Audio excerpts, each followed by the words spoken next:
영국 북부 에든버러 휘블 공항에 느릅나무 12그루를 심었다고 합니다. 거기에 12제자의 이름을 새긴 팻말을 세워 놓았는데요. 베드로나무, 야고보나무, 요한나무, 마테오나무 이렇게 심어 놓은 거예요.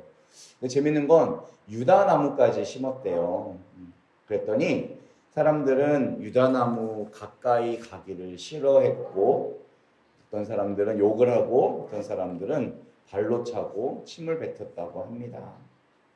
3년이 지났더니 유다나무는 시들시들 마르다가 죽어버렸다고 해요. 유다는 배신을 했기 때문에 우리들한테 미운 털이 박혔잖아요. 제자들도 하나같이 예수님을 모른다고 했고 비겁하게 내뺐습니다. 예수님은 오늘 그 12명의 제자들을 뽑으시는 거예요. 배반할 거라는 것을 전혀 모르셨을까요? 아셨어요. 그런데 인사가 만사라는 말이 있잖아요. 사람을 뽑는 게 제일 중요한 일인데 예수님께서 신중하게 생각 안 하시고 그냥 막 뽑으셨을까요? 신중하게 생각하셨겠죠. 네.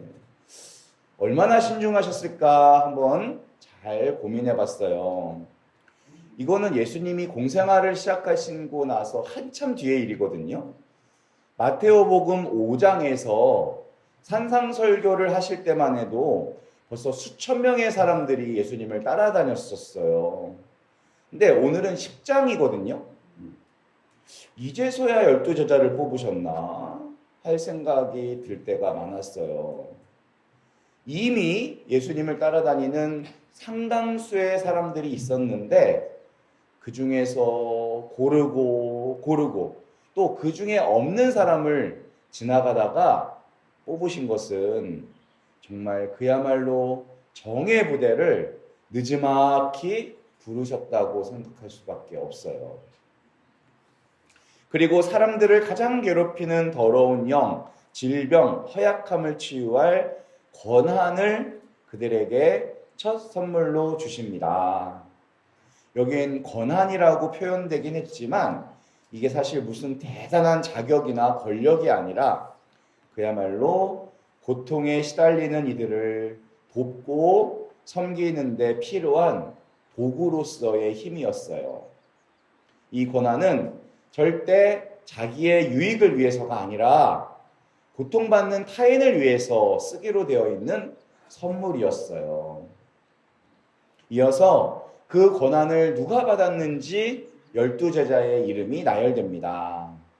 여기서 12이란 숫자는 야곱이라는 한 아버지의 피를 나누어 받은 12아들, 그들을 수장으로 하는 이스라엘의 12지파를 상징하는 완전한 숫자였어요.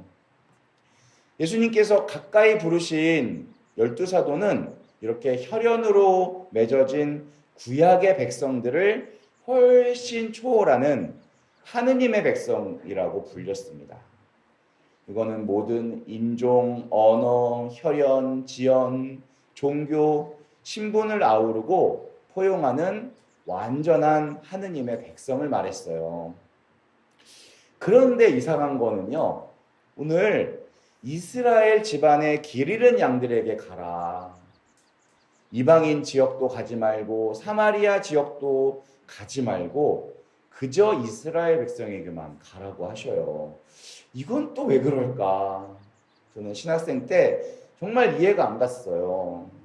무슨 중요한 이유가 있으셨을 텐데 예수님의 마음을 읽기에는 시간이 많이 필요했습니다. 인종을 차별하고 민족 우월주의 또는 선민 사상을 주장하는 사람들에게 딱 이용당하기 좋은 말씀인 것만 같았어요. 편파적으로 느껴졌습니다. 그런데 오늘 복음의 흐름을 따라가다 보니 그 답이 조금 보여요. 지금 12사도라고 불리우는 그리고 권한을 받은 사람들은요, 이렇게 된 지 고작 몇 시간밖에 안 된 사람들이거든요. 말하자면 초짜 단계의 사도들이었어요. 그동안 예수님 따라다니면서 어깨너머로 본 것은 많았겠죠. 하지만 각자 흩어져서 그 엄청난 권한을 사용하기에는 아직 미숙했을 거예요. 그야말로 첫 파견, 첫 소임, 갓 서품 받은 보좌 신부님 정도일 거예요. 이방인 지역이나 사마리아 고을들은 예수님의 말씀을 받을 준비가 전혀 안 된 곳이었어요. 사도들은 먼저 하느님을 잘 알던 이스라엘 동포들 안에서 첫 걸음을 떼면서 이제부터 차근차근 하느님의 일을 배워갈 것입니다. 그리고 시간이 지나 성령 강림의 때가 되면 어느새 굳건해진 영혼과 믿음을 갖게 되겠죠. 이방인 지역 사마리아 고을이 문제겠어요? 온 세상으로 파견돼서 그 강력한 권한을 수행하게 될 겁니다. 또 아직 준비가 되지 않은 상태에서 권한을 막 사용하면 잘못될 수 있어요. 감당하기 벅찬 상황에서 아무 곳에 나가서 권한을 섣부르게 사용하다 보면 사도들은 주술사나 치유사 정도로 생각될 수 있습니다. 이건 정말 큰일이에요. 영적인 권한이 기술로 전락되기 때문입니다. 그렇다면 왜 큰일을 앞두시고 좀 더 똑똑한 사람들을 제자로 뽑지 않으셨을까? 예수님께는 사람의 지식이나 지혜가 중요했던 거에 아니었어요. 지식과 지혜의 근원은 하느님이시고 언제고 그분이 걷어가실 수 있는 거였기 때문에 그래요. 그래서 제자 선발은 조금 부족함에도 불구하고 하느님의 뜻을 충실히 따를 수 있는 사람의 됨됨이를 보고 뽑으셨던 거예요. 이렇게 예수님의 생각은 우리 생각과 완전히 달랐어요. 우리 기준대로 뽑았다면요, 많이 배운 사람, 리더십 넘치는 사람, 똑똑한 사람, 또 이왕이면 돈도 좀 많은 사람을 뽑았겠죠.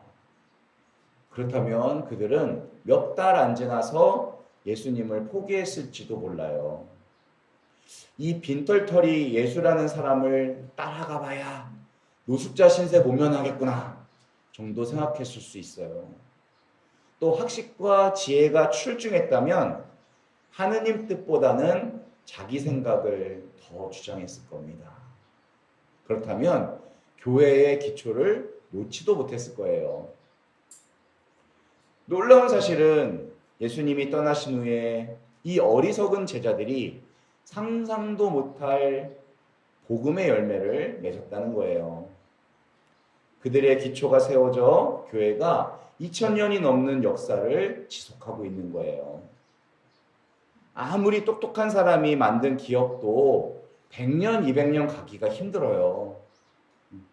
세월이 흐르면 흥하고 망하고 성하고 쇠하는 역사를 반복하는 것이 인간의 조직입니다.